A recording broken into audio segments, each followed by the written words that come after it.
di rekaman audio itu dibilangnya jangan ditulis kayak gitu dong gitu ini. Betul. Kan? Tapi disclaimer dulu, Pak Budi Ari sudah membantah. Sudah membantah dia tidak terlibat. Dan dia siap diperiksa. Jadi kita to be fair ya, Pak Budi Ari membantah terlibat, katanya tadi malam ya keluar beritanya ya. Iya, itu omon-omon aja. Jadi orang-orang itu menjual nama dia, kata dia. Dia tidak terlibat dan siap diperiksa itu. Oke. To be fair ya. Ya betul. Nah, ini masalah percaya nggak percaya ya kita kembalikan kepada masyarakat. Pahami konsepnya bahwa food delivery is not a necessity. Betul. But it's a luxury. Betul. Ngerti gak sih? Betul. Kalau lu nggak sanggup bayar, ya udah lu hidupin motor sendiri, beli sendiri gitu. Maksud gue. Betul. Yeah. Jadi kita harus bisa mulai mengedukasi masyarakat bahwa kalau lu butuh layanan dan layanan lu tuh gunakan dan lu puas, lu bayar. Rupiah menguat ini juga agak bittersweet ya. Buat kita ya. Buat ekspor kita ya. Iya, karena kita masih ekonominya masih mengandalkan ekspor komoditas. Yang dijualnya pakai USD gitu. Jadi ya gimana ya? Iya. Sebenarnya science versus religion. Singkat aja. Menurut tuh harus disambungin apa enggak? Halo, kembali lagi di Unfilter bersama saya Tirta. Bersama saya Vincent. Cukup, gak usah baca panjang. Kayaknya enakan gitu ya. Gak usah intro gimana. Tapi intronya adalah subscribe. Itu aja. Subscribe. Kita lumayan lah naik ya. Kayak seminggu naik 100. Betul. Ada juga yang lagi naik. Apa? Potongan suara yang diduga Menteri. Oh iya. Baru naik beberapa menit lalu ya. Jadi sebelumnya gue minta maaf juga dulu karena suara gue agak bindeng masih pilek. Sama gue juga. Kenapa ya? Kita lagi sakit. Jadi kalau ntar suaranya rada bindeng, mohon maaf. Langsung aja kita ngebahas isu yang kemarin panas banget. Yaitu dakwaan. Ini kan ada sidang. Gimana cara bilangnya supaya kita nggak kena UU ITE ya? Ada kasus perlindungan situs-situs judi online yang dilakukan oleh pegawai-pegawai Kominfo dulu ya. Ya dulu. Kalau sekarang kan Komdigi.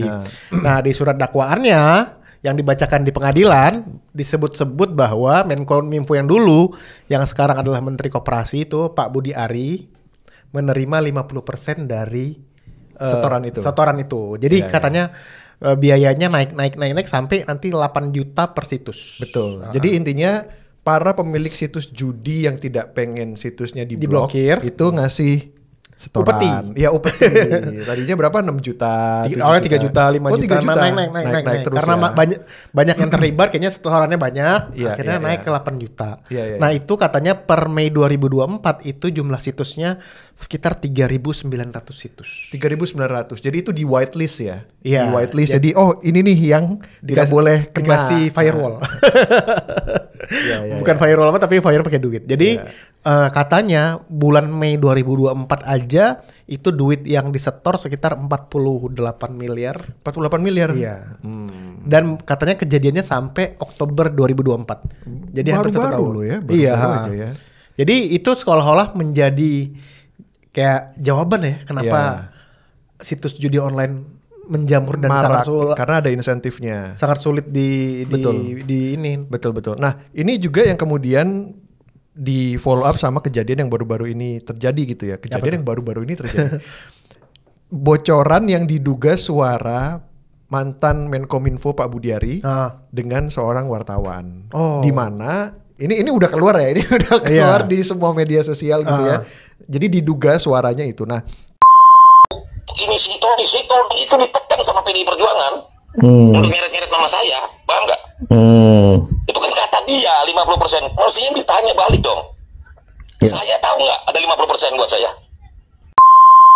Jadi sebenarnya pesan yang ingin disampaikan oleh Pak Budi Ari adalah kenapa kok wartawan ikut-ikutan memberitakan pemberitaan yang dia pikir harusnya nggak benar.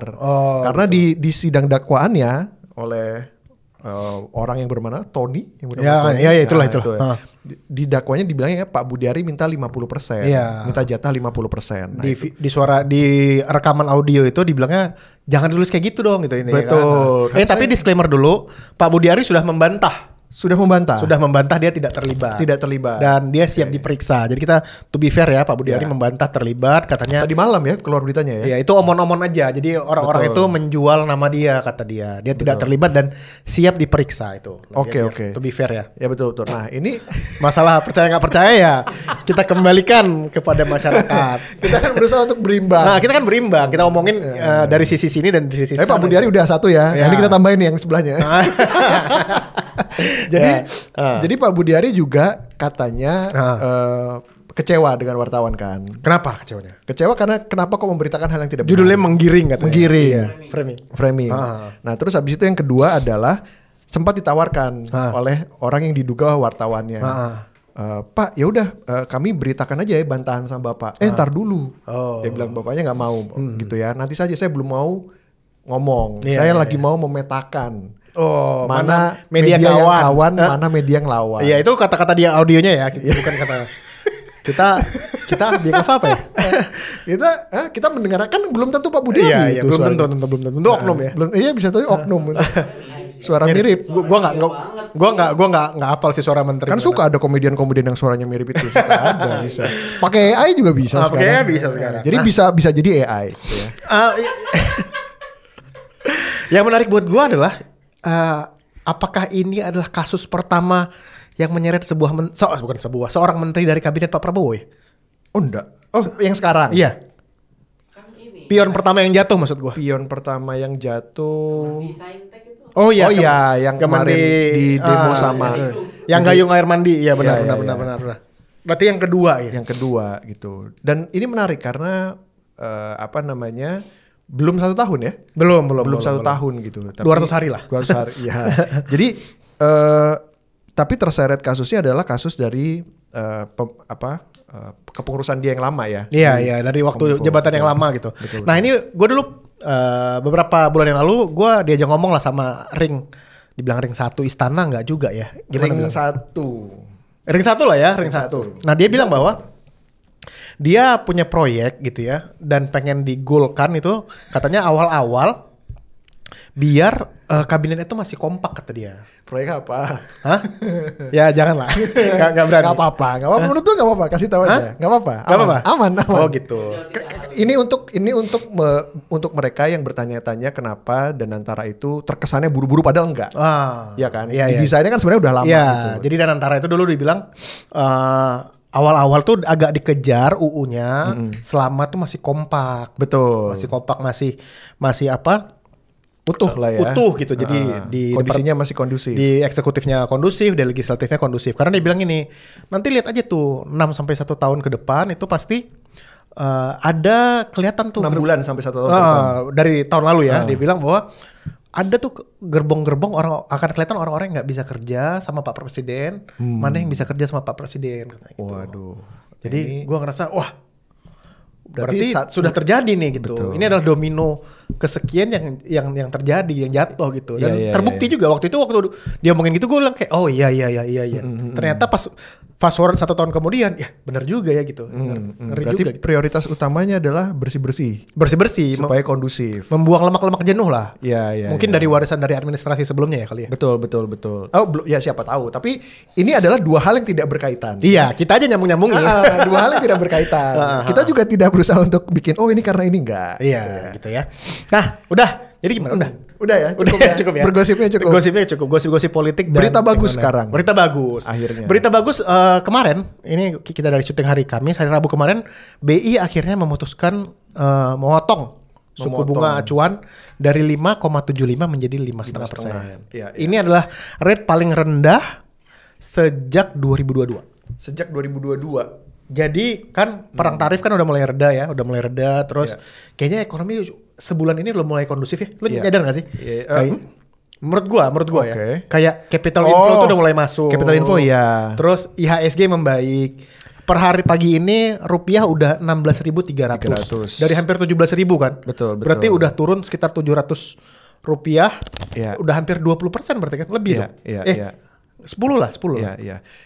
Tapi ini ya, kita hanya menunggu tinggal tadi 3 poin yang lu sampaikan tadi, berita yang secara indikator bagus. Iya. Tinggal menunggu itu trickling down ke bawahnya gimana. Betul. Karena ya semalam gue juga baru dapat info gitu ya, bahwa ini kita kan ngomongin konsumsi ya, konsumsi. Ada salah satu produsen susu UHT gitu ya. Itu mereka kabarnya sudah menurunkan kapasitas penjualannya gitu ya. Itu ditandai dengan pemesanan karton packagingnya itu yang juga turun kayaknya sebesar 50% gitu kan. Nah, itu udah terjadi beberapa bulan terakhir, dan ini yang kalau misalnya prolong gitu ya, itu mengkhawatirkan. Dan banyak berita-berita lain ya gitu, di mana kayak perusahaan-perusahaan manufaktur terutama itu menurunkan kapasitas produksinya karena daya belinya nggak ada. Dari yang kemarin ya kayaknya ya. Tapi lihat dari sisi beberapa indikator ekonomi, 1 minggu 2 minggu ke belakang udah mulai membaik sih menurut gua. Menurut makronya gua, ya. Makronya ke reflect ke real ekonomiknya mungkin belum gitu. Belum ya. Tapi udah kelihatan lah, maksud gue capital inflow yang foreign udah mulai masuk. Itu kan ke pasar modal ya. Betul. Baik ke surat utang maupun ekuitas itu udah mulai masuk. Padahal itu capital outflow itu terjadi dari mulai Oktober tahun lalu, Chan. Iya. Tiap bulan keluar. Net sell ya. Net buy itu baru bulan ini. Jadi oke lah. Ya, tapi rupiah menguat ini juga agak bittersweet ya. Buat kita ya. buat ekspor kita ya. Iya, karena kita masih ekonominya masih mengandalkan ekspor komoditas. Yang dijualnya pakai USD gitu. Jadi ya gimana ya? Iya. Sebenarnya kuncinya stabil sih menurut gue. Bukan lemah atau menguat yang signifikan banget. Iya. Dan ini sebenarnya ya kalau ngelihat dari tahun lalu, jadi tahun lalu akhir tahun lah, kuartal 4 kemarin itu gue ada kebutuhan untuk ngelihat kira-kira sebenarnya tingkat suku bunga di Indonesia itu sampai akhir tahun 2025 berapa. Nah itu kan suka kelihatan di website namanya di situs Trading Economics ya. Nah Trading Economics itu biasanya isinya polling para ekonom untuk ngelihat kira-kira 12 bulan ke depan kebijakan moneter sebuah negara tuh gimana gitu ya. Bahkan di situ di Desember itu udah 5% loh. Apanya? Suku bunga acuannya BI. Ya, berarti nanti menurut lo akan dipotong lagi?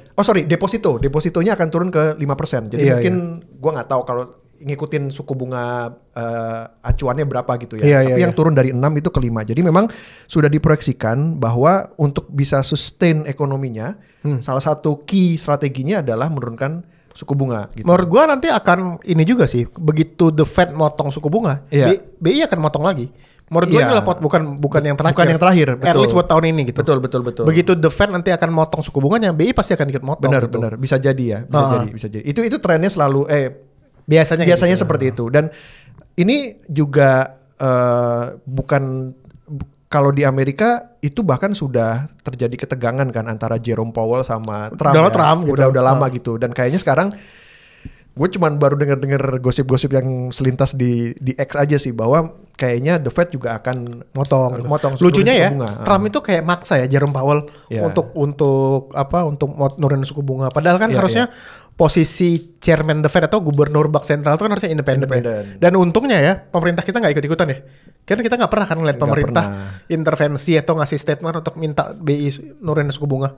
Dinamiknya gimana sih? Lu tau gak sih? Kayak misalnya mereka saling influencing each other gak sih sebenarnya? Kalau di Indonesia. Menurut gua bukan saling influencing, tapi lebih ke kerjasama aja. Kan ada komite stabilisasi KSSN, stabilisasi ekonomi nasional itu. Yang isinya adalah Menkyu, Gubernur BI, Ketua OJK, sama LPS. 4. Jadi mereka ini ngobrol lah. Namanya apa ya? Komite apa gitu, lupa gue. Jadi mereka pasti sering ngobrol lah gitu. Iya, dan ini sebenarnya kita juga expect ada beberapa kali lagi penurunan tingkat suku bunga di Indonesia. Dan juga ini tren yang terjadi di luar negeri gitu ya. Meskipun sebenarnya kalau kita lihat kayak misalnya di Amerika gitu ya. Kalau di Indonesia kan kita pakai 7 days repo rate. 7 days repo rate itu skema yang lebih liquid, 7 hari Bank Indonesia akan membeli kembali surat berharganya dari pasar gitu ya. Itu untuk membantu bank-bank memberikan fasilitas kredit yang lebih liquid gitu ya, lebih cepat perputarannya sehingga bisa lebih fleksibel. Efeknya apa nih? Jelasin Jan. Efek nurunin suku bunga tuh harusnya kepada masyarakat awam tuh apa? Mungkin secara garis besar yang pertama ketika ada kendala dalam financing gitu ya, karena tingkat suku bunganya dianggap terlalu tinggi, sekarang corporate atau misalnya masyarakat, kalau masyarakat mungkin dalam konteksnya pembelian properti sama pembelian kendaraan bermotor misalnya gitu ya.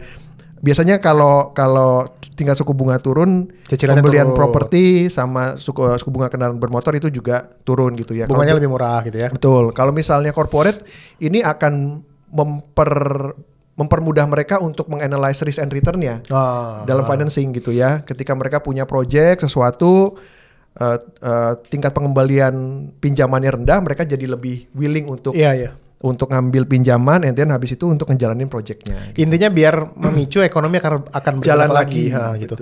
Tapi gue personally udah mulai optimis sih satu bulan terakhir ini. Panas. Karena nanti cari aja di trading economics ya, itu cari money supply-nya Indonesia, M2-nya Indonesia. M2-nya. Itu kurvanya udah naik banget gitu. Oh ya? Iya, cari deh. Pantesan Bitcoin hari ini 111.000 ya.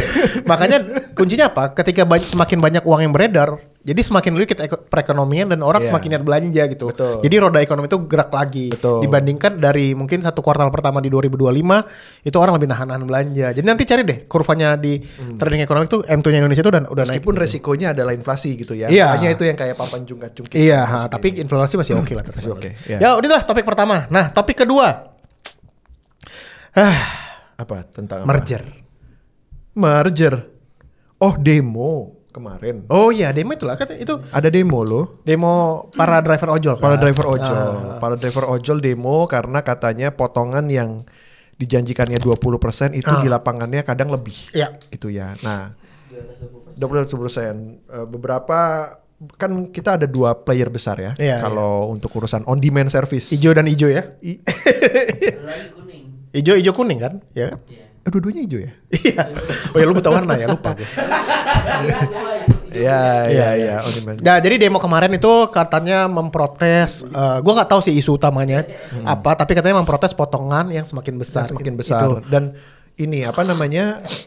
Mungkin demo terbesar yang terjadi beberapa tahun belakang karena 500.000 katanya. Dan kayak 500.000 terjadi orang. kayak gontok-gontokan gak sih? Karena ada yang pro demo, Bener. ada driver yang gue narik aja lah, gue butuh makan gitu. Bener. Ya nggak sih? Jadi gue sih nggak tahu ya runut awalnya itu gimana. Bahkan pagi ini tuh ada statement nih dari Bang Adian Apitupulu, tau gak lo? Adian Apitupulu, Yang- politisi PDIP. Ya yang sangat vokal itu dia bilang Apitupulu. dia bilang, dan gue nggak setuju ini, gue nggak setuju. Dia bilang hapuskan biaya aplikasi dari ride hailing. Gue nggak setuju itu. Oh, Katanya itu nggak ada di UU. hapuskan biaya aplikasi. Kan itu biaya aplikasi itu biaya itu. Terus kan karena yang ada di UU itu menurut gue kata dia adalah hanya potongan untuk aplikatornya. Tapi kan ada biaya aplikasi, biaya lain-lain itu, biaya layanan. Ada yang dibebankan ke, sebenarnya gini, kalau kita bicara soal penyedia aplikatornya ya, Iya. ada yang biayanya dibebankan ke driver, Iya. ada biaya yang dibebankan ke kita. Ke Mungkin kalau konsumen. kita transaksi misalnya di e-commerce atau apa kan Iya, ada iya, sekarang iya. ya. Iya, Dulu iya. nggak ada, Iya. ya kan gitu. Nah, gue juga setuju sama lu bahwa nggak bisa, karena mereka gimana biaya operasionalnya kan? Iya, jadi gua ngelihat ya, kalau gue jadi perusahaan kayak Gojek atau Grab itu ya, gue akan sangat bete sih sama pemerintah. Ya. Ini gue boleh kasih statement ini ya? Boleh. Boleh aja boleh. Boleh. Karena ketidakmampuan pemerintah itu jadi Penengah. Bukannya gimana ya? Gue kan swasta gitu ya. Ya. Ngerti gak sih? Gue pasti ada profit motif dong. Betul. Gitu. Ketika itu nggak boleh dilarang gitu. Gimana gue cari profit motif? Ya. Sedangkan 2 perusahaan ini kan belum untung kan. Betul. Jadi menurut gue Hampir. Kalau yang Goto hampir untung. iya, maksud gue Kalau siapa gitu yang mau terus-terusan mensubsidi gitu. Iya, betul. Gitu. Jadi menurut gue agak kasihan aja gitu kalau ditekan terus gitu. Dan apa? Apa tadi gue mau ngomongnya? Kan lupa. Profit motif? Iya. Ya, profit motif itu penting ya, terutama ini gue keinget omongannya Mas Nadiem dulu zaman beberapa tahun lalu di World Economic Forum bahwa penting Yang buat sebuah eksperimen itu. bukan itu kan don't stop. Oh iya. Ini pas di forumnya. Iya. Di World Economic Forum dia bilang bahwa pentingnya untuk taking profit di apa namanya di jasa-jasa yang melibatkan low income. Ini kan driver ini kan low income. Iya. Karena apa namanya itu akan memicu inovasi. Iya, Dia akan iya, memicu iya, inovasi, memicu layanan yang lebih baik gitu ya. Bahkan kalau lu misalnya keeping your innovation gitu ya berarti profit margin lu akan tetap naik gitu ya. Iya, Tapi iya. kalau misalnya sekarang perusahaan aplikator ini masih secara rutin dipusingkan oleh tuntutan gitu Iya. tuntutan bahwa oh ini harus begini, ini harus begini, itu jadi membuat fokus mereka jadi untuk melakukan inovasi juga jadi Iya. terhambat. Terus kemarin ada juga tuntutan ini kan yang para mitra ini diminta untuk menjadi pegawai tetap. Gue jadi agak aneh sih. Jadi karena gini ya. Konsepnya para mitra di perusahaan aplikasi itu adalah kan yang kunci utamanya adalah fleksibilitas kan. Fleksibilitas. Kapan gua mau narik, kapan gua nggak mau nggak narik gitu kan. Tujuannya kan itu. Tapi ketika mereka dipaksa untuk menjadi pegawai tetap, menurut gue fleksibilitas itu akan hilang. Jadi akan menghilangkan esensi utama dari bisnis modelnya. Itu yang pertama. Yang kedua, kalau dipaksa untuk menjadi pegawai tetap seperti sekarang, gue cukup yakin jumlahnya nggak akan sebanyak sekarang. Let's say masing-masing mitra dari perusahaan Grab dan Goto itu berapa sekarang? Let's say masing-masing 5 juta lah. 5 juta driver, 5 juta. 5 juta Kayak kebanyakan. Hah? Driver segitu Pak, se-Indonesia kayaknya segituan. Let's say 5 juta, 10 juta gitu. Gue yakin ketika itu dipaksa untuk menjadi pegawai tetap, nggak akan terserap semuanya gitu. Karena itu akan nurunin productivity ya. Dan akan buat perusahaan seperti Grab dan Goto itu nggak mungkin meng-hire semuanya. Karena kan kalau mereka menjadi pegawai tetap, pasti kan ada kewajiban untuk BPJS-nya kah, pajaknya lah, segala macam. Dan nggak punya kemampuan finansial untuk itu. Apalagi mereka nggak boleh dilarang untuk mencari profit kan. Iya. Charge biaya layanan nggak boleh, nggak boleh. Jadi menurut gua esensi gig ekonominya jadi hilang.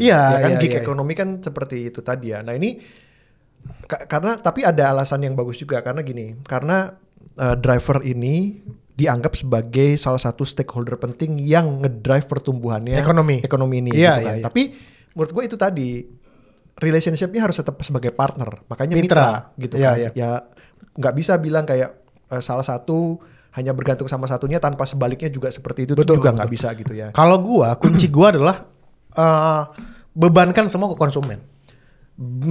Iya, udahlah semua ke konsumen. Iya.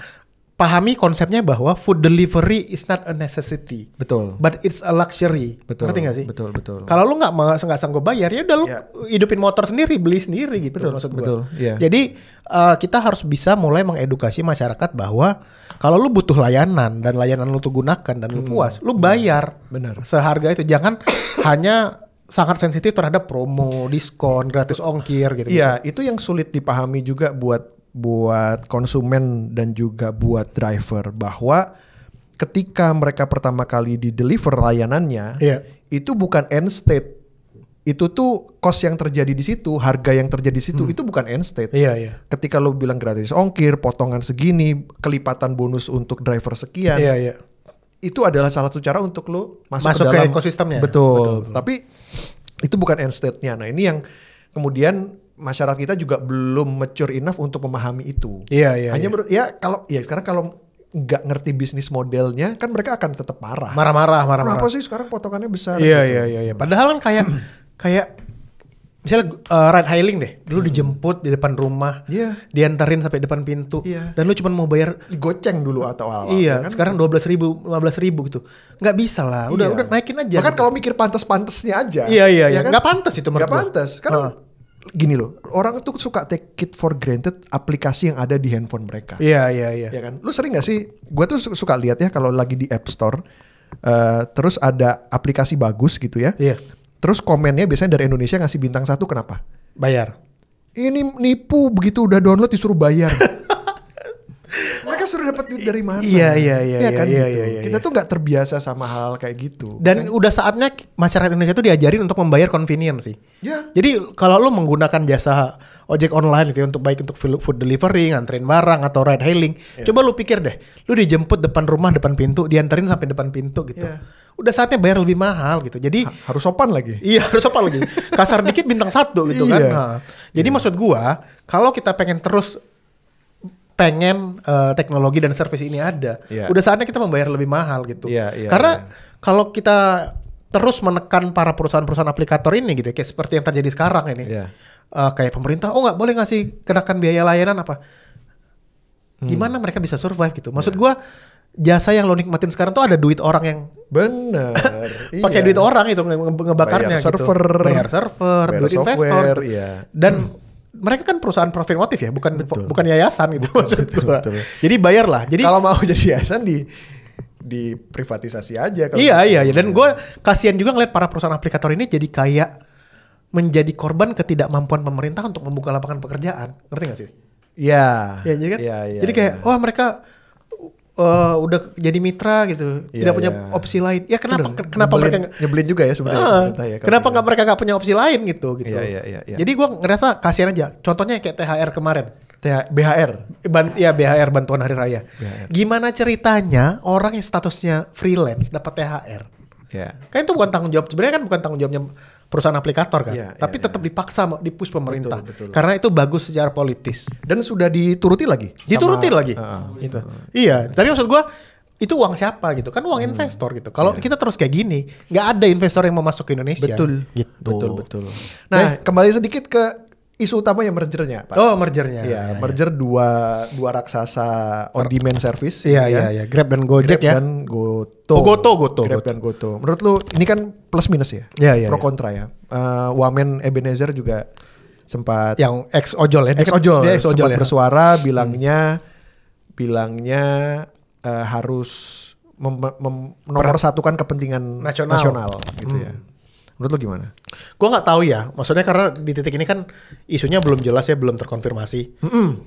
Gue harapannya satu sih, apapun yang terjadi tidak berkurangnya kualitas pelayanan, baik untuk pelanggan maupun para mitranya. Iya. Jadi para mitranya tetap ya nggak berkurang gitu, maksud gue.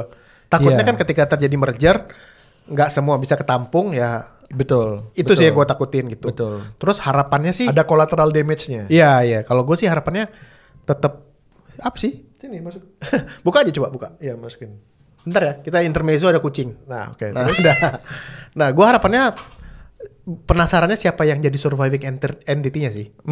Kalau beneran terjadi merger gitu, apakah Iya. Grab yang survive ataukah Goto yang survive? Kalau gue pribadi gue berharap Goto yang survive. Betul. Karena ada pride, Ada national pride ada di situ. national pride-nya ya. Gitu. Oke. Ini mungkin sedikit berbeda sama mergernya Gojek Tokopedia. Ya. Karena bisnis modelnya itu complementary sebenarnya. Ya, benar, Ya kan benar. lebih complementary. Jadi ketika di merge itu tidak ada entity yang hilang. Gitu. Ya, Dua-duanya benar, masih benar, operate, benar. bahkan create satu holding baru gitu kan. Nah, konsep bisnis combination antara Grab sama Goto ini yang kemudian jadi membuat kita bertanya-tanya endingnya seperti apa? Iya, benar, Apakah ada brand Gojek yang akan stay atau brand Grab yang akan stay atau dua-duanya akan stay? Jadi Go Grab. Tetap Gojek, tetap Grab karena tapi ya segmennya beda. Iya. Kayak Indomie sama Sarimi. Iya, Iya kan iya, dia benar, punya benar. sama tapi atasnya tetap sama katanya gitu tetap ya. sama. Nah, ini yang menarik untuk ngelihat sebenarnya yang ada di high levelnya itu secara transaksi korporasinya itu akan bentuknya seperti apa.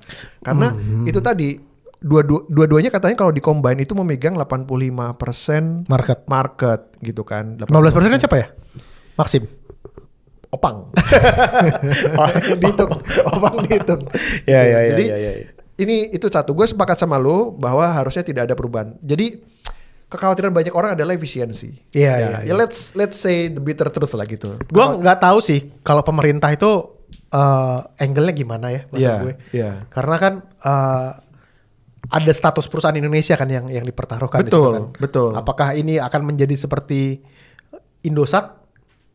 Ya kan? Oh iya. Indosat adalah perusahaan nasional. Oh iya. Dicaplok asing. Betul. Itu. Jadi maksud gue apakah pemerintah akan mengulangi kesalahan yang sama dengan Indosat ataukah dibiarkan aja atau pure ini bisnis? Kita nggak tahu ya gitu ya. The fact bahwa yang keluar infonya beberapa tahun terakhir kan adalah bahwa ekosistemnya Goto itu menyumbang kurang lebih 1% dari PDB kan, gitu kan. Nah, the fact bahwa itu angkanya sangat besar, harusnya bener tadi harus ada national interest di situ. Iya. Ya kan? Dan kalau misalnya kepemilikan asing itu masuk gitu ya. Itu kan jadi tidak jadi national interest lagi. Iya. Ya interestnya mereka gitu kan. Singapore interest. Singaporean interest. Singaporean entities interest. Nah, makanya itu tadi gue mungkin sepakat bahwa pemerintah, gue juga tidak setuju ya intervensi yang gimana-gimana ya. Karena ini kan transaksi antar dua korporasi. B2B. Iya, tapi lu harus ngelihatnya adalah ini tuh hajat hidup orang banyak Indonesia. Iya. Intervensinya di situ. Dan biasanya pemerintah meskipun bukan nggak ada direct ownership itu ya, selama udah pakai kata-kata hajat hidup orang banyak, iya. akan cawe-cawe sih. Benar, biasanya. kayak TikTok kemarin. Iya kan yang TikTok mau masuk sini. Gitu. Jadi menurut gue kita menunggu aja sih. Bisa menurut gue pemerintah untuk menjaga interest kita tuh bisa gitu. Iya. Melalui apa ya? Regulasi kayak apa? harga Atau dicolek-colek dikit gitu ya. iya gitu. Ya udah gitu deh, kita tunggu aja nih gimana nasibnya. Nah, topik ketiga udah kan ya, topik ketiga ini adalah konten yang kita bikin bahwa masyarakat Indonesia itu anti sains. Sedih ya, ketawa sih. Nggak, soalnya gue semalam Hah? baru nonton Yang mana? video YouTube yang dirilis 4 tahun lalu. Berarti tahun berapa tuh? Ya, pas Covid lah. Iya. Yang bilang bahwa pesawat itu ya tidak mungkin bisa terbang kalau tanpa bantuan jin. Nggak mungkin. Coba mana? Mobil mau sekenceng apapun nggak bisa terbang. Nggak naik deh, nggak naik. Gitu kan. Nah ini ada bantuan jin. Itu keluar Pak yang Iya, jadi 20.000 views saya. konten-kontennya lucu-lucu. Lu yang ini, yang air ajaib itu lihat nggak? Yang Air ajaib. Ponari. bukan, Ponari kan batu ajaib. Batu ajaib. Sekarang tau nggak nasib Ponari jadi apa? Kerja di kandang ayam. Ponarinya. Wow. Itu terus air yang dibilang air ajaib itu ternyata bocor pipa PDAM. Jadi dianggap tuh air berkah apa segala itu, ternyata air PDAM. Terus gua yang di Sukabumi ya, yang dibilang tembus ke Mekah. Jadi ada gua di situ tembus ke, kalau lu masuk guanya tembusnya ke Mekah. Yang kunjungan 9.000 Pak pas Ramadan kemarin. Oh wow. Gila ya. Jadi maksud gua, Ya. fuck gitu. Ya. Di Tasik ya, bukan Sukabumi ya. Parwadi. Nah, gua Safarwadi di Tasikmalaya. Jadi ini tuh kayak menjadi trigger untuk membuat gue bertanya-tanya, apakah orang Indonesia gitu segitu antinya ya sama sains ya? Dan ini kan udah di backup ya data-datanya bahwa Ya. skor kita di PISA itu terus menurun. Hah, kok bisa ya? Iya di sains dari 403 ke 396, PISA terakhir di 2022 itu poin kita tuh 383 gitu. Singapura berapa? Wah, jangan ditanya lah. Singapura berapa? Skor bisanya. Coba cari tahu. Jangan ditanya lah. Di PISA 2022, Indonesia itu menduduki peringkat 67 dari 81 negara di kemampuan sains. 575. 561 untuk sains. 561 Singapura untuk sains. Kita sekarang 383 ya. Hampir 2 kali lipat ya. Singapura itu salah satu negara dengan skor PISA tertinggi. Dia peringkat berapa? Singapura peringkat berapa? Indonesia. Matematikanya 1. Jadi Singapura tuh peringkat 1 ya. Kita tuh peringkat 67 dari 81. Kita tuh di bawah Vietnam, Thailand, bahkan Moldova. Iya. Dan ini terbukti ya.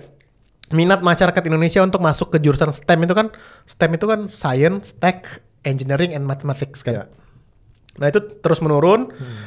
Secara persentase dan dari populasi Indonesia juga paling rendah dibandingkan negara-negara ASEAN. Itu Indonesia itu cuma 18,47%, Malaysia itu 37%, Singapura itu 34%, India itu 31%. Singapura nomor 1 secara rata-rata. Iya, terus jumlah mahasiswa di prodi STEM itu juga terus turun. Itu jumlahnya sekitar 2,8 juta, sedangkan non STEM itu hampir 6,1 juta. Iya. Jadi emang semua data-datanya menunjukkan bahwa STEM nggak menjadi favorit sih di Indonesia. Iya. Lo tahu apa yang jadi favorit? Apa? Sebuah survei global oleh Remitly pada tahun 2022 menunjukkan bahwa menjadi YouTuber adalah pekerjaan impian nomor 1 di Indonesia, mengungguli profesi lain seperti dokter dan guru. Ya, menjadi YouTuber adalah Kalian tahu nggak gimana susahnya nyari subscriber di YouTube? Udahlah. Hempaskan mimpi itu anak. kita udah berapa tahun nih? Kita udah lebih dari 200 episode. Masih segini-gini aja. Masih segini-segini. Susah gitu, susah. Insanity is doing the same thing. Over and over and expecting a different result gitu. Nggak, tapi gini ya, itu menunjukkan gue bisa mengerti pola pikirnya. Kenapa? Banyak sekali kayak model-model Ria Ricis, lalu Atta Halilintar, Windah Basudara, Celos gitu ya. Celos yang dianggap mudah untuk melakukannya, gitu ya. Bahwa dengan menjadi YouTuber, lu bisa mendapatkan uang banyak dan hidup lu menjadi lebih mudah. Nah, tapi kan gini ya, gue yakin ya, comprehension mereka baru berhenti sampai di situ. Iya. Karena gini, mereka lupa untuk mempertanyakan uangnya datang dari mana. Iya. Ya kan? Monetisasinya. Monetisasi YouTube dari mana gitu kan? Monetisasi YouTube sudah jelas pasti dari AdSense atau yang kedua dari brand partnership. Collaboration. Ya kan? AdSense dan brand partnership ini depend sama willingness brand-brand tersebut untuk spending uang di sosial media berapa gitu kan. Nah, willingness untuk spending uang di sosial media dipengaruhi sama apa? Dipengaruhi sama demand. Iya. Gitu kan, demand. Nah, sekarang di kondisi ekonomi semua kontraksi seperti ini, semua spending di bagian marketing dan promosi itu juga Iya. turun. Nah, ini mumpung lagi bahas ini ya, kan kemarin di Twitter tuh rame Cen, bocor rate endorse para influencer kan. Bocor endorse para influencer. Iya kan yang ada Fuji di situ terus Jennifer Copen gitu. Jennifer Copen. Iya. Lo nggak tahu Jennifer Copen ya? Who the fuck? Serius. Siapa? Jennifer Copen. Yang lagi dekat sama Justin Hubner yang lagi dekat sama Justin Hubner. Lah lu kurang update lu. Oke. Kurang gini. Ibunya Kamari. Ibunya siapa? Jadi sekilas info tentang Jennifer Copen ini cewek cantik. Oke. Terus nikah sama bule ya, tinggal di Bali, terus udah punya anak namanya Kamari, terus meninggal suaminya, janda muda gitulah. Oh. Followersnya banyak banget. Terus sekarang lagi deket sama Justin Hubnernya pemain timnas. Meninggalnya kapan? Berapa tahun yang lalu lah. Oh, udah lama. Gue gak ngikutin juga. Gak ngikutin itu juga ya. Terus. Tapi gue dapat eksekutif summary-nya, gue tahu lah. Ada eksum ya? Jadi, nah bocor tuh rate-nya dia. Sekali endorse dia berapa ratus juta gitu. Oh, ratusan juta. Ratusan juta. Karena dia gede banget di TikTok dan di Instagram. Nah banyak tuh yang protes di Twitter. Kenapa? Ini adalah media-media despise the influencer culture gitu. Karena menurut mereka Despising influencer culture. menurut mereka nggak worth it lah biar influencer segede gitu. Sementara banyak orang Indonesia yang gajinya masih UMR gitu lah. Nah, biasalah di Twitter. Menurut lu gimana? Iya. Lu gak setuju? Nggak setuju sama influencer culture-nya apa orang opini tadi? Nggak setuju sama. Gue nggak bisa nggak setuju sama dua-duanya. Tapi yang jelas opini tadi itu melihat dunia dengan cara yang salah. Ya, gue melihat gini, karena kan banyak argumen mereka tuh ketika ini influencer nggak layak nih dibayar segini karena tinggal posting, tinggal pose, tinggal foto gitu segala macam. Sementara guru-guru ngerti nggak? Menurut gue itu cara pola pikir yang berbeda karena nggak membandingkan Apple sama Apple. Menurut gue Apple sama jeruk, sama Samsung. Menurut gue kalau lo pengen ngebandingin influencer, lo bandinginnya sama TV, sama baliho. TV yang sekarang sudah gitu. sekarat juga ya. Jadi lo ngelihat satu kali postingan itu berapa mata eyeballs yang ngelihat dia gitu. Betul. Terus lo bandingkan. Betul. Jadi ngebandinginnya bukan sama effort pekerjaannya. Betul. Dan bahkan gini ya, kalau kita bandingkan gitu ya, berapa ini curhatan beberapa brand yang sempat pasang di Fuji. Iya. Dia bilang, oh iya penjualan saya laku, Iya, sekarang iya. laris apa segala macam gitu ya. Brand itu nggak peduli dia terkenalnya kenapa. Iya. Itu yang menurut gua bikin bahwa orang harus terkenal dengan cara apapun. Iya. Famous for being famous. Betul. Itu betul. Paris Hilton. Betul. Orang pertama yang bikin kayak itu adalah Paris Hilton. Famous for being famous. Kan anaknya Hilton juga. Tapi kan dia dulu nggak terkenal itu. Oh. Terus kan muncul tuh setelah Paris Hilton baru Kim Kardashian, Iya. Kendall Jenner, famous for being famous gitu. Kalau Kim Kardashian saya tahu famousnya kenapa. Oh iya.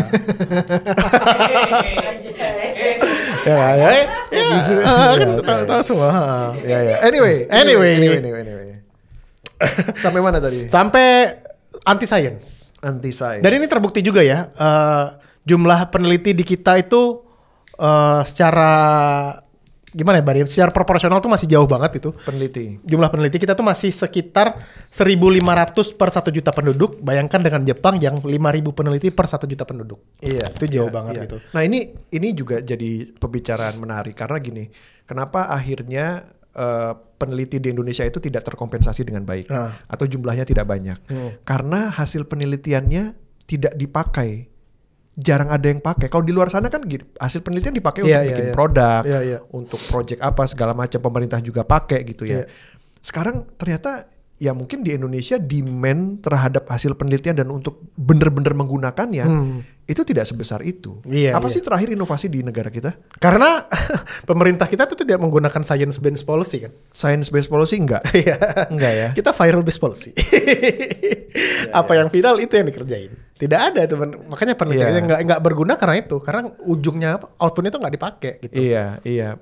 Tapi itu hal yang bagus bukannya bahwa taking decision based on hunch dan jalan-jalan aja gitu negaranya. Lo harus baca statementnya KDM KDM bilang dia melakukan sesuatu itu berdasarkan hunch. Iya, hunch, firasat. Iya kan cari beritanya deh. Ya ntar gue salahin lagi. Siapa? Dia KDM. Marcel dia. Firasat. Jadi gitu deh. Dan ini dipengaruhi juga dengan gaji peneliti, gaji dosen, gaji guru. Enggak, tapi menurutku kebalikan. Jadi gaji itu baru bisa naik kalau demand-nya naik. Betul. Tapi bisa juga intervensi menurut gua. Gimana caranya? Ya dinaikin dulu. Gajinya dinaikin dulu. Jadi insentif orang untuk pindah ke sana gitu. Karena kalau nunggu market force yang bekerja itu kan agak lama ya. Iya. Maksud gua. Iya. Jadi kan ya udah pemerintah memainkan perannya aja di situ gitu. Oke. Nah, ini komen-komentarnya nih. Nah ini yang sedih juga sebelum ke sana. Oh. Anggaran BRIN untuk tahun 2025 mengalami pemotongan sebesar 2 triliun dari totalnya 5,8 ya. Terus yang kedua ya tadi lu bilang gaji pengajar lebih rendah. Di Singapura gaji pengajar itu rata-ratanya 11,9, hampir 12 juta per bulan. Di kita 2,4 juta per bulan. Jadi ya susah kan? Mau gimana coba? Jadi gua banyak masalah-masalah kayak ini jadi telur sama ayam ya. Apa duluan gitu ya? Apa yang dulu yang mau diselesaikan? Iya. Dan selalu diginikan kan. Guru itu adalah panggilan jiwa. Brengsek itu orang. Pahlawan tanda-tanda jasa. Itu orang yang bilang kayak gitu tuh brengsek. Iya. Iya kan kayak seolah-olah kayak udah nggak apa-apa gaji lu kecil. Dibayarnya di akhirat. Iya. Kalau ada. Udah gua duga lu bakal ngomong. Kalau ada. Nah, komentar-komentarnya nih bilang selain mistis agama juga kalau lihat IG tentang antariksa keluar di ayat-ayat agama. Lebih miris ya mah. Liar pengen cari ilmu pengetahuan tata surya komen-komen sehat kena komen agama sama flat earth. Nah, gini. Science versus religion. Singkat aja. Menurut tuh harus disambungin apa enggak? Berbahaya nih. Menurut gua nggak harus disambungin Nggak tapi harus sambungin. saling komplementari. Jadi gua ini lupa ya. Menurut gua pernah baca ini atau nonton apa gitu ya. Ada statement dia bilang kayak gini. Yeah. Kita ini di titik di mana harus menggunakan science. Tapi ketika science kita belum sampai ke sana, that's where faith jumps in kata dia. Ya. Itu menurut gua. Ya. Jadi kadang kan ada orang berpikir kayak beberapa teori itu tidak lain sama ajaran agama. Iya. Tapi menurut gua mungkin ini bisa jadi panduannya. It doesn't, betul setuju, tidak harus sama, tidak harus lain, tidak harus disambungkan. Selama satu agama itu bisa bikin lu tidur nyenyak di malam hari. Iya. Yang kedua, selama pemahaman lu terhadap sains dan dunia ini bisa bantu lu untuk bangun pagi tiap hari. Iya. Go for it. Lu kayak gitu? Gua kayak gitu. Terus kok gak sholat? Kok gak sholat? Bisa tidur nyenyak kok. Ya gimana YouTuber pada flexing pendapatannya segitu banyaknya sedangkan pekerjaannya nggak segitunya. Ya gimana ya? Ya gue sih ini juga menjadi masukan dari gue lah. Sekarang kurangin flexing gitu. Iya. Kondisinya sekarang lagi tidak baik-baik saja gitu Benar, ya. Lu jangan sampai lu dibacok di tengah jalan gitu gara-gara lu flexing. flexing. Karena sekarang udahlah jangan. udah kalau kita diadu domba dikit aja itu gesekan antar kelasnya akan terasa sekali. Willy gitu. Salim tuh, tolonglah. Willy Salim. Iya, kalau mukanya udah nyebelin, kelakuannya nggak usah gitu. Mukanya nyebelin deh. Lu udah lihat belum? Pada apa rendang hilang lah. Oh, yang apa rendang segala dari macam. Palembang ya, iya, gitu. Tuh. HP emang kasus Gak apa jelas. lagi? Ya. BUMN aja mengundang pawang hujan, cari tahu tentang Mbak Rara. Iya nih. Iya, ini Pawang juga hujan nih. ini ya. Kan disuruh pulang kan waktu kemarin yang pembukaan PON. Disuruh pulang. Iya, kan pembukaan PON kan pakai dia juga di Aceh. Disuruh pulang. Lah F1 aja dia Mandalika. Disuruh pulang sama orang Aceh. Buat apa belajar dunia belum tentu masuk surga. Ya. Ya, gimana ya? Ya. Pinternya di neraka. Komen. Video reaction. Oh iya. Biar susah dicuri, ini tip buat yang punya motor, gembok yang merah. Oh dia. Gembok yang merah nggak bakalan bisa. Gembok yang merah, menggunakan gembok yang merah. Bawaan motor vario apa itu ada yang merah, yang masuk itu Oh dia kasih tutorial biar susah gitu ya. bisa pun rusak, nggak bisa dibawa motornya itu rusak. Oke. Kamu kapok? Kapok. Kapok ya? Kapok Ini karena yang terakhir. ketangkep. Iya. Ya. Lu ini kurang lucu. Ada yang lucu yang kemarin yang maling. Ini Jordan Belfort versi purnya. Kadang-kadang ya orang Indonesia tuh kurang ajar tau gak lo. Jadi maling-maling ini maksudnya tapi gue lucu ya. Gue menikmati juga konten-konten kayak gini. Jadi ada maling itu masih remaja yang kemarin di viral di Twitter. Itu abis dipukulin kan. Kata-kata hari ini dong. Terus dia ngasih apa tuh? Ngasih kata-kata begitu. Iya, begitu selesai tuh digebukin. Gue bilang kayak goblok. Jadi sebelum digebukin di kontainer anjir. Kata-kata harian. Nabi, bukan Nabi boy. Iya. Tai banget jadi kayak Beneran dipukulin. iya di videoin Pak. Kata-kata hari ini dong dengan mata yang udah bengap-bengap kan. Jadi bukan salah tapi mohon maaf tuh. Ya buk anjing lah gue bilang kayak kurang ajar banget anjir. Aduh, ini udah kita hidup di meme tau gak? Udah hidup di film.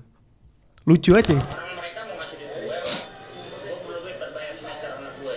Bisa aja.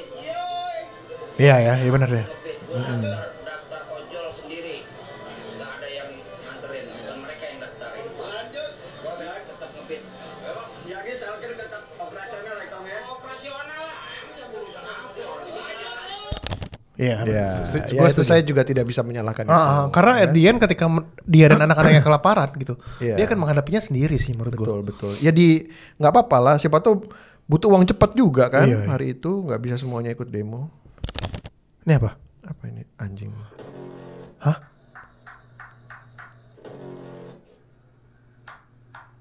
Kenapa harus diketok itu? Kan kayak slot. Itu orang yang sama apa orang yang beda-beda nih? Orang yang sama. Aduh, happy-nya Xiaomi lagi. Aduh, dipijet lagi. Biar muter gitu. Iya. Terus apa itu? Marah. Gila ya. Sebenarnya orang nggak tahu ya bahwa ini kan udah level addiction ya. Gambling addiction itu kan sama kayak drug addiction atau porn addiction kan. Susah berhentinya gitu. Bahkan kalau Bisa confirm itu. Nah, ada teman gue ya lah yang bilang kayak gitu. Bahkan kalau lu kegenting Jen, kan lu kalau pernah kegenting nggak lu di Malaysia? Pernah nggak? Enggak, belum. Jadi kan itu genting itu kan di atas bukit ya. Iya. Jadi kalau kita naik itu kan kita naik kereta gantung itu ya. Iya. Jadi di kereta gantung itu aja bahkan ada stiker-stiker yang ditempel. Kalau lu ngerasa udah addicted sama gambling, ini adalah hotline yang bisa lu hubungin. Iya. Di situ yang gue ngerasa anjir, bahkan orang jalur ke sana aja dikasih kayak gitu. Iya. Oh, apa itu? Nah, jadi gini. Bicara masalah judi. Judi itu harusnya mainannya orang kaya. Mainan orang kaya. Mainan orang kaya. Iya. Eksklusif super kaya. Iya. Karena lu tahu sendiri kan, gue suka nonton poker. Iya. Kemarin itu saya kaget, Pak. Kenapa? Ada satu series tuh namanya High Stakes Poker di mana orang ada orang itu kumpul terus mereka gambling dengan uang jutaan dolar, Ya. ya kan, lempar-lemparan. Ada satu nama yang kok terdengar Indonesia. Siapa namanya? Namanya Ferdinand Putra. Orang Indo. Orang Indonesia, Pak. Jadi ini bukan pertama kalinya jejak pemain poker dari Indonesia itu masuk ke internasional bahkan sampai menang turnamen. Iya, Dulu iya. ada namanya John Juanda, Soeharto dan lain-lain. Soeharto? Nah, ini ada. Dia mantan manajer di Deloitte lah kalau nggak salah. Deloitte atau KPMG. Ini ada namanya Ferdinand Putra. Sekarang dia tinggalnya di Singapura gitu ya. Casually throwing $100,000 apa segala macam. Tapi menarik gitu ya melihat bahwa ya ini mainannya orang kaya. Iya. Udah lu kerja aja. Iya. Terima. Jangan lu ketok-ketok HP lu yang harganya 1,5 juta, Iya. ya kan? Pijit-pijit gitu. Ya tapi gue yakin banget bahwa omongan kayak gini gak akan masuk ke mereka sih ya. Iya. Dan ini tau nggak kenapa? Ini kan gue diomongin juga ya. Dibilang kenapa tau nggak gambling house itu? Sorry. Ya. Gambling house yang kayak apa? Yang di UK itu kan banyak tuh. Iya. Apa yang Steak, Skybet gitu-gitu loh. Iya. Bwin gitu. Kenapa Betul, nggak pernah masuk ke Indonesia? Tau gak kenapa? Kenapa? Judi online. Karena judi online di Indonesia itu win rate-nya tuh 0% cuy. Oh, nah, lagian kalau misalnya ini yang suka jadi sponsor bola ya, Iya. misalnya Bwin apa segala macam, mereka itu fokusnya di sports betting. Iya. Di sports betting gitu. Jadi winning chance-nya itu masih bisa lu lihat. Iya. Kayak misalnya lu kayak semalam ya, MU lawan Tottenham. Iya. Ya kan? Siapa yang betting dulu? Iya. Ya kan? Ya, lu bisa lihat, lu masih ada dalam kontrol lu sedikit lah Iya, gitu ya, iya. siapa yang menang gitu ya. Nah, ini kan kalau slot gitu. Dan itu dijaga, ternyata dijaga. Jadi para betting house, perusahaan-perusahaan online gambling itu ya, ini kita kena sama YouTube nggak ya? Enggak ya. Jadi itu mereka ada winning chance tetap dijaga biar nggak nol. Jadi biar orang keep playing gitu, ngerti nggak? Anjrit, Iya, itu di Indonesia 0 aja masih masuk terus. Iya, di Indonesia itu 0% cuy, di belakangnya itu. Oh ya itu. Jadi udah nggak ada kemungkinan menang kalian untuk main di inteligensi Indonesia. aja sih itu berarti isunya memang. Iya. Nah ini apa nih? Wah ini respect ini. Tempat ini menjadi salah satu tempat angker di Banyuwangi. Padahal cuma gini doang. Udah kira tau. Wah respect sih gua sama nih. Kalau mitos Datangi kayak tempat ini, angker di alas ini Gumitir mitos Banyuwangi. kayak ini. Padahal itu YouTube Kids loh. Ini YouTube Kids. Iya nih, nggak bisa di scroll ke bawah. Wah gokil ya. Iya jadi ini Gin Alfarizi ya. Jadi anak muda yang viral gara-gara dia menantang lah. Bahwa dia datang ke tempat-tempat mistis ini, bahwa itu tuh sebenarnya nggak ada. Dia berusaha tetap logis lah. Iya. Dia pro science nih kayaknya nih. Iya. Tapi lo akan pro science tuh lo akan kayak gitu nggak? Maksudnya? Akan datang ke kuburan, ke tempat angker gitu nggak? Akan datang ke kuburan atau ke tempat angker? Enggak. Kan lo pro science. Bukan perasaan masalah gini. Gatel Pak. Banyak binatang, ular ya kan. Saya kalau hantu saya nggak takut. Tapi kalau maling itu saya takut. Gitu. Nah, terakhir apa? Budi Ari tadi udah dibahas di awal. Budi Ari. Budi Ari. Mana? Budi Ari. Ini yang ini. Iya kan? Oh ini videonya. Iya. Ya ntar dimasukin aja. Iya. Ya Itu udah. yang tadi kita bahas di awal. Iya. Ya udah gitu aja ya. Terakhir subscribe jangan lupa, kalau bisa tahun ini kita 10.000 lah ya. Kalau bisa. Itu banyak yang bilang loh, katanya topiknya asik apa segala macam. Iya. Kalau setuju, kalau udah subscribe tolong bantu komen-komen juga supaya ditendang sama algoritma. Atau di share gitu ke teman-temannya. Iya. Gitu ya. Bye bye. Dadah.